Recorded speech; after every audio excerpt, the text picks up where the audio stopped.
Hey everyone, welcome to the channel. Some of you might recognize this Micra already. It belongs to my parents. I was doing some job on it, so I said why not make a video. It's basically the electric power steering. So it doesn't have the normal hydraulic power steering. It has an electric power steering which has been giving us trouble. You can clear the cords, they come back again. So what I've decided to do is basically replace the whole column, because that's typically a relatively easy job if you're actually going about repairing it. So instead of just buying the part, you know me, instead of buying the part, what we've done is we actually bought a second Micra. So here you go.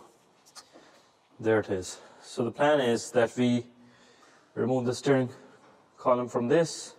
I have the battery disconnected and all that, that's why the bonnet is up, and same case there. So what I've already done is I've actually disconnected or disassembled the whole electric steering column from there, and I started to do this on this guy here. So let me try and give you what I've done so far, right, and how you would go about it. I hope the lighting is reasonably okay here. So right, so you have a sort of a plastic panel here. You give it a wiggle and you will be able to remove it. There's a few clips that it goes into. Once you remove this, it's basically for access here. You can start removing the trim. There's a few Phillips screws there, 1, 2, and I think there's about 3 or 4 here. This panel will come loose, but you'd really have to remove the other bits as well to take it off. And then I'll try and wiggle around here. So the actual steering column here, let me see if I can get a light. I can. So that's better. So about there, this guy, that's where the U-joint is. So you can sort of turn it around, try and keep it centered, and you will be able to find the screw there. There's E10. Let me see. This is the guy I used on the previous one, so it should be E11 actually. E11, yeah. So this will sort of come loose, and then once you start moving this, which I'll show you in a few minutes, you can just pull that guy out. And then to remove the steering wheel itself, you have to take the airbag off. To take the airbag off, there is some plastic covers on this. You remove those, and there's T30 torque head screw or something. You can find it out on this side and on the other as well. And this basically becomes loose, then the steering bag itself, airbag. You can see the tabs here. And then you can start wiggling them out, but there is a connector. There's a connector here. You can pull the black tab off. This guy, it has a black tab on top, which I've dropped it. And then there's a few more connectors you can disconnect. And finally, there's a 17 or 19 mil nut. You remove that. It is indeed a 17 mil. There you go. And once you have the cables disconnected as it did, it will come right off. You can sort of see there, this is one grey connector here, goes into this guy here. So you have to disconnect that bit and this guy for the bag, and it should come off. And then you can start removing, I think, start forcing some of this out, basically, right? So let me try it there. Maybe I'm doing something wrong, but that's just the way it comes out. You don't really have to even remove this. Once you start taking this stuff out, it will either come out or just sort of stay there.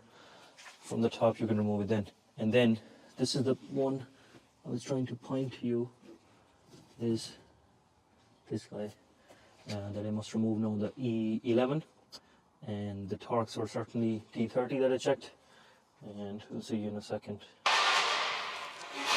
So the next step is actually to remove this assembly. There's 2 Phillips head screws. This guy should come off, and obviously this will come out as well. And then the big step then is there's 4 13 mil screws holding the whole column onto the chassis, let's say. There's one about here, the other one above this, and similarly on the other sides. And then you got to remove these cables, connectors. I won't show you all them on video, it will take me too long otherwise. So make sure you disconnect all the connectors before you actually start to wiggle this out, or before you move the nuts. And if you do have another person at hand, it does help to hold it and sort of wiggle it out. And then when it's coming out, it sort of goes at an angle. You have to try and wiggle it out if you actually don't want to remove the dash. And that's what I'm going to try and do. Let me try it, and I'll try and show you. If I don't, I do. So I managed to remove the top bit. I was able to actually, I should have done this before. You sort of lower the steering column down and the plastic bit comes off. And then you remove the two screws. The assembly will get loosened, and then you press the tab in and it will come out. But there's a number of connectors that you should be disconnecting as you go along. So this is a difficult one, but there's a tab there. You push that. If you do have a pick tool, something like this guy, it will make life a lot easier, because I'll show you here now that there's about 3 connectors here. There's another guy here. There's one, this big guy. There's another small brown one, and there's 3 more. So once you're here, you will start to wiggle your way around. You don't really have to follow me. You just have to get there and you'll go through it. And then I'll just try and show you here. I won't be able to get it on video, but there is, see, there's a 13mm nut. You're going to need a long extension there. And again, it basically makes a full square. What you're seeing here now is the column is dropped. All 4 nuts have been removed. And also I've done the hard bit as well.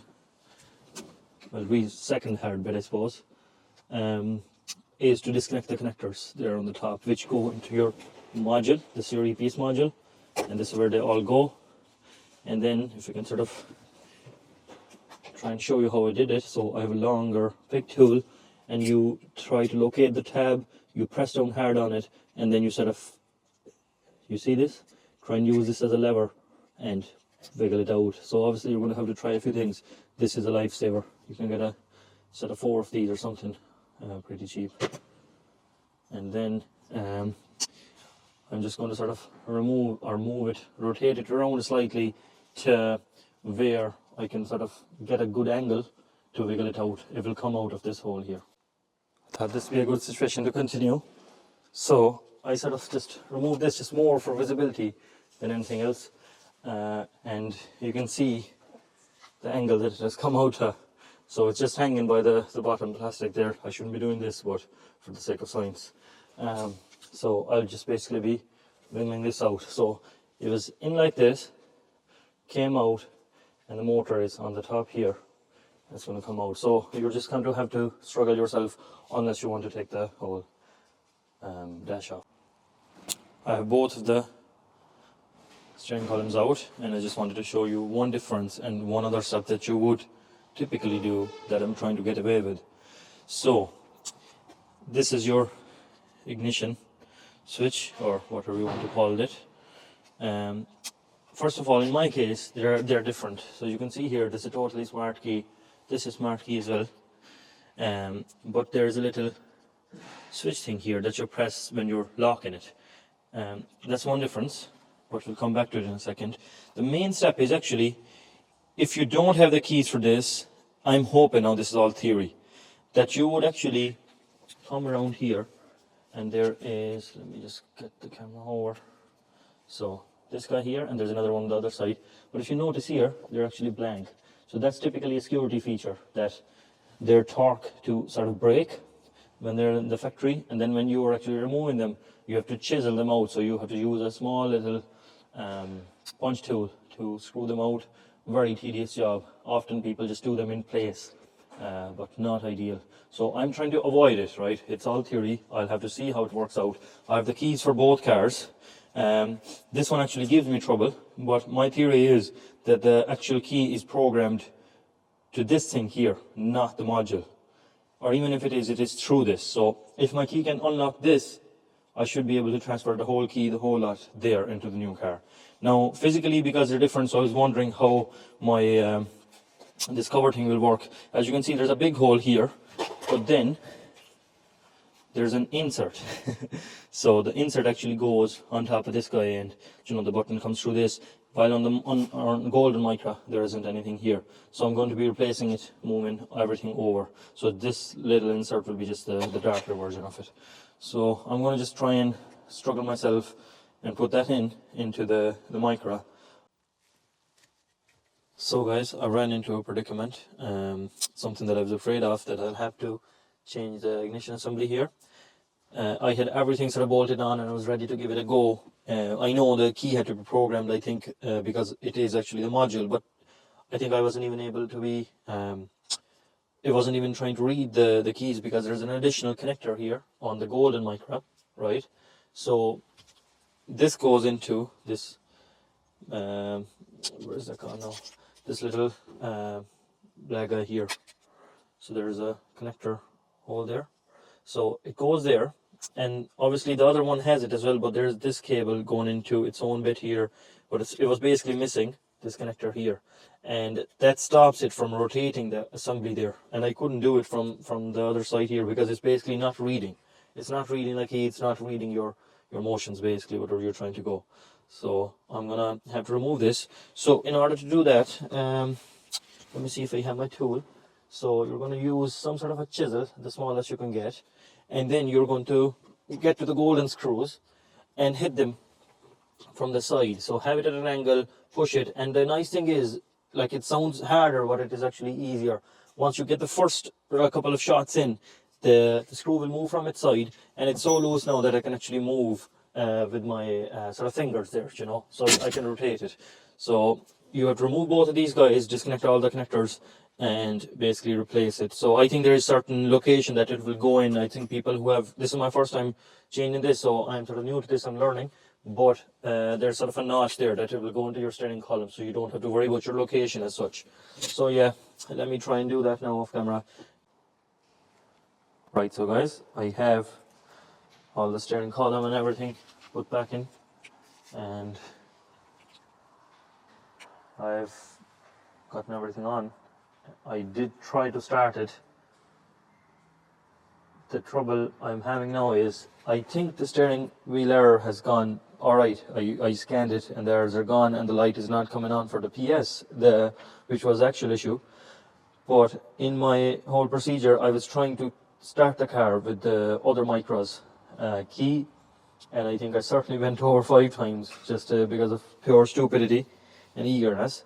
That didn't work, and that actually put the immobilizer in some lock state, right?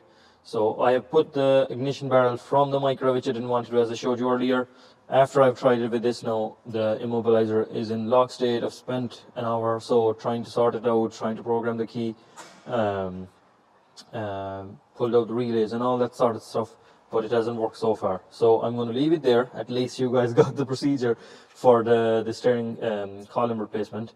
But overall, it's not a go for me at the moment. I will try and make a video if I get it going, and try to share the solution. Try to share the solution with you guys. So thanks for watching. Hope the videos actually helped you. So give the channel a subscribe, and we'll see you in another video.